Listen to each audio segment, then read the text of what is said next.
durch des Himmels prächtigen Land laufen Brüder eure Bahn, laufen Brüder eure Bahn, freudig wie ein Held zum Siegen, wie ein Held zum Siegen, laufen Brüder eure Bahn.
John Fitzgerald Kennedy, do solemnly swear. I, John Fitzgerald Kennedy, do solemnly swear. That you will faithfully execute the office of President of the United States. That I will faithfully execute the office of President of the United States. And will, to the best of your ability, and will, to the best of my ability, preserve, protect, and defend the Constitution of the United States. Preserve, protect, and defend the Constitution of the United States. So help you God. So help me God.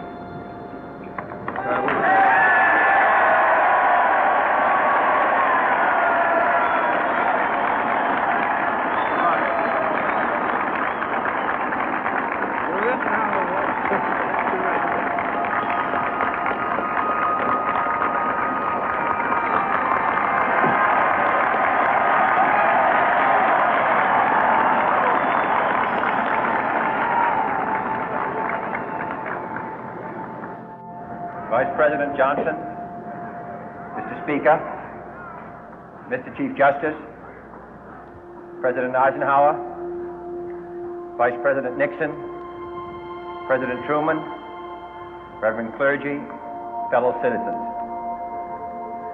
We observe today not a victory of party, but a celebration of freedom, symbolizing an end as well as a beginning, signifying renewal as well as change.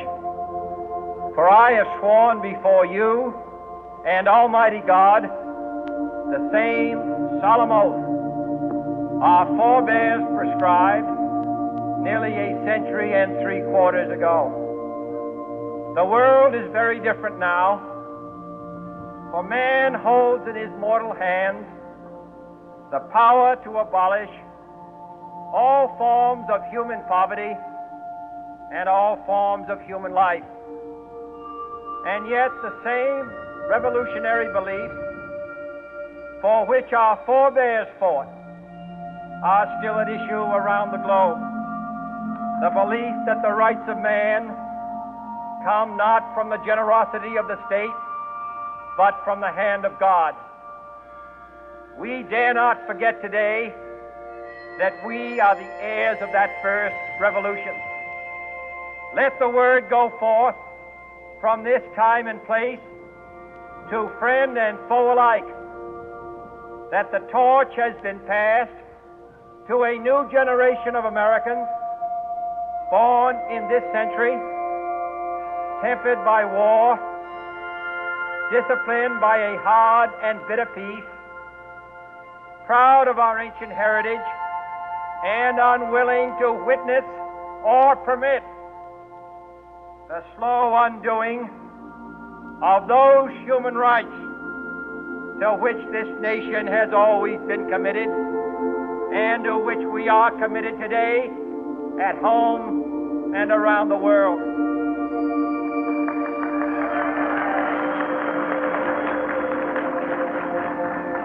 Let every nation know, whether it wishes us well or ill, that we shall pay any price, bear any burden, meet any hardship, support any friend, oppose any foe to assure the survival and the success of liberty.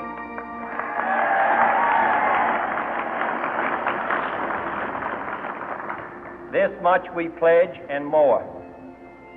To those old allies whose cultural and spiritual origins we share, we pledge the loyalty of faithful friends.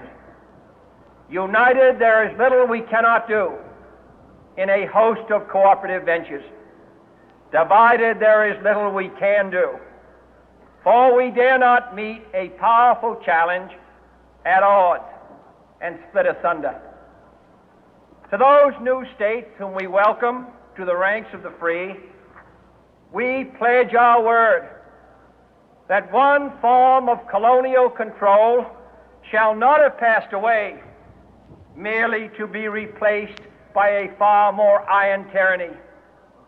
We shall not always expect to find them supporting our view, but we shall always hope to find them strongly supporting their own freedom, and to remember that in the past, those who foolishly sought power by riding the back of the tiger ended up inside.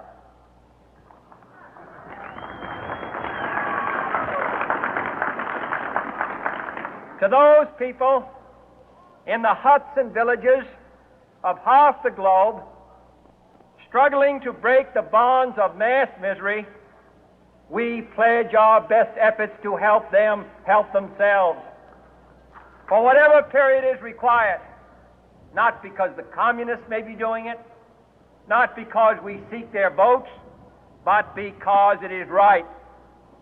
If a free society cannot help the many who are poor, it cannot save the few who are rich.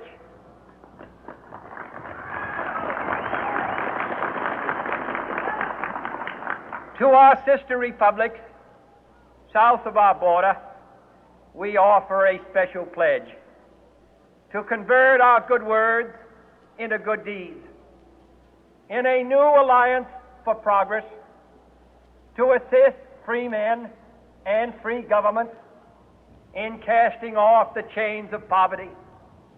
But this peaceful revolution of hope cannot become the prey of hostile powers.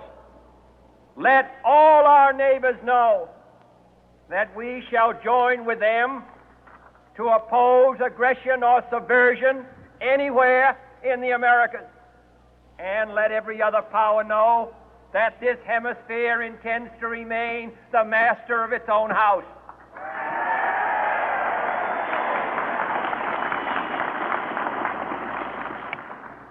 To that World Assembly of Sovereign States, the United Nations, our last best hope, in an age where the instruments of war have far outpaced the instruments of peace, we renew our pledge of support to prevent it from becoming merely a forum for invective, to strengthen its shield of the new and the weak, and to enlarge the area in which its writ may run.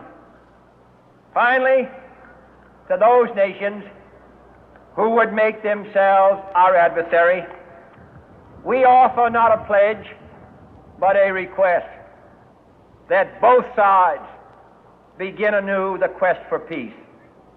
Before the dark powers of destruction, unleashed by science, engulf all humanity in planned or accidental self-destruction, we dare not tempt them with weakness, for only when our arms are sufficient beyond doubt can we be certain beyond doubt that they will never be employed.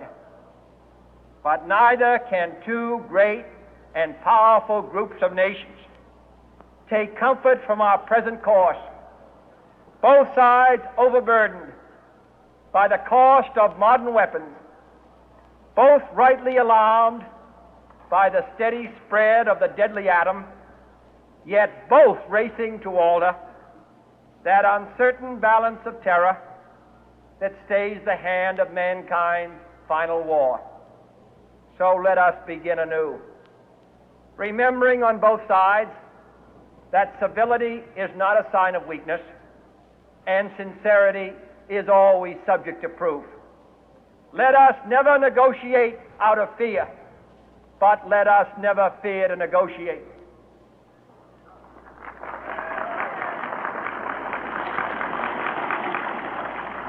Let both sides explore what problems unite us, instead of belaboring those problems which divide us.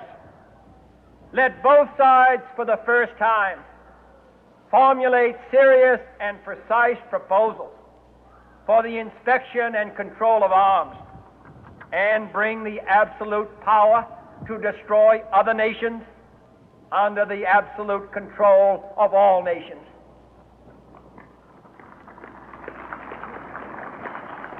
Let both sides seek to invoke the wonders of science instead of its terrors.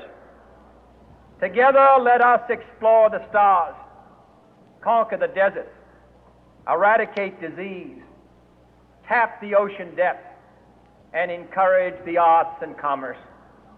Let both sides unite to heed in all corners of the earth the command of Isaiah to undo the heavy burden and let the oppressed go free.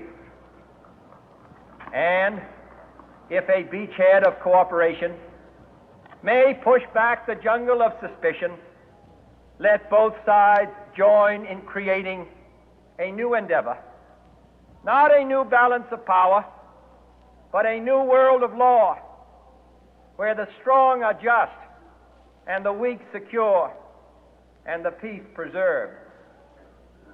All this will not be finished in the first 100 days, nor will it be finished in the first 1,000 days, nor in the life of this administration, nor even perhaps in our lifetime on this planet. But let us begin.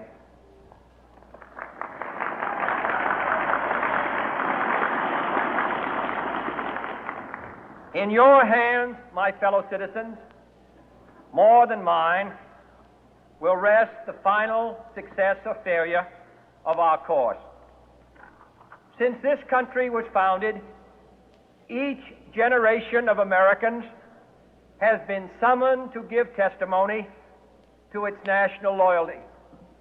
The graves of young Americans who answered the call to service surround the globe.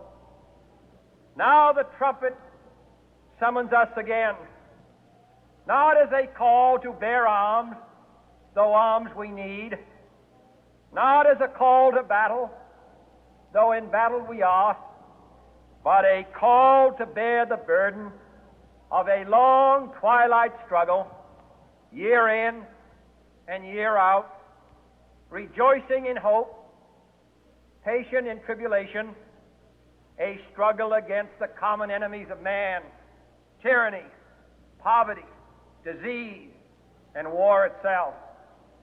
Can we forge against these enemies a grand and global alliance, north and south, east and west, that can assure a more fruitful life for all mankind? Will you join in that historic effort?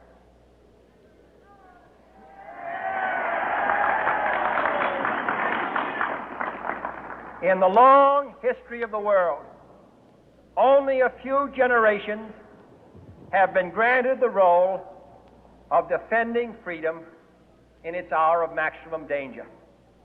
I do not shrink from this responsibility. I welcome it.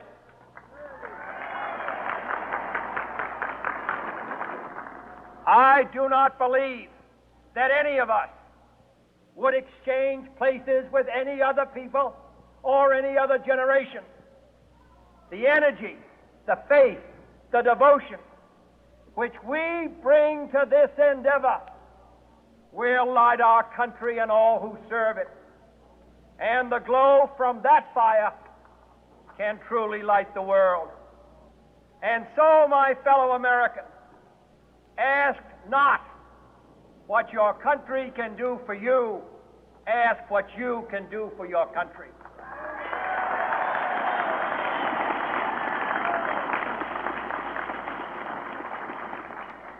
My fellow citizens of the world, ask not what America will do for you, but what together we can do for the freedom of man.